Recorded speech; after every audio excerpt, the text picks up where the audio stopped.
Hello দর্শক ভাইয়েরা, আমি শুধু আপনাদের উদ্দেশ্যে এই ভিডিওটা নিয়ে আসছি। তো আপনারা যারা অক্ষম, যারা দুর্বল, বউর কাছে গিয়ে লজ্জা পান, বেশি করে খেলতে পারেন না, তো তাদের উদ্দেশ্যে বলতেছি। আমি তিনটা ওষুধের নাম বলে দিব। 5টা কাঠবাদাম, তারপরে 5টা কিশমিশ, তারপরে হচ্ছে অল্প 1 কাপের মতন মধু নিবেন। নিয়ে আপনার ওয়াইফের কাছে কাজ করার যাওয়ার 5 থেকে 10 মিনিট আগে এই ওষুধটা খায়া যাবেন। আপনি সমস্ত রাত 4 থেকে 5 বার 1-1.5 ঘন্টা করে খেলতে পারবেন, কিন্তু আপনার গিটারের পানি এক ফুটও বের হবে না। আর গিটার একবারে লোহার মতন স্টোন হয়ে থাকবে। আর আপনার পুরা শরীর গরম থাকবে সারা রাত্র। আপনি মনে করেন বউর কাছে গেলে বউ হার মানবে, কিন্তু আপনার গিটারের পানি বের হবে না। আপনি বউকে সব কাপড় চাপড় খুইলা প্রথমত এগুলো চাপতে চাপতে থাকবেন, নিচে চাপতে থাকবেন।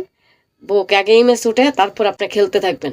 সমস্ত রাত কিন্তু 4-5 বার খেলতে পারবেন, কিন্তু গিটারের পানি আপনার এক ফুটও বের হবে না। আর আপনার ওয়াইফের যত এই পুষ্কুনির পানি আছে সব বের হইয়া শুকায়া যাবে।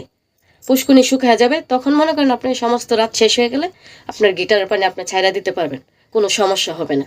ঠিক আছে? তাহলে আপনার বউও ঠিক থাকবে, আপনিও ঠিক থাকলেন, দুজনে আরাম পাইলেন। তো আমার ভিডিওটা ভালো লাগলে বেশি বেশি করে শেয়ার করে দিবেন।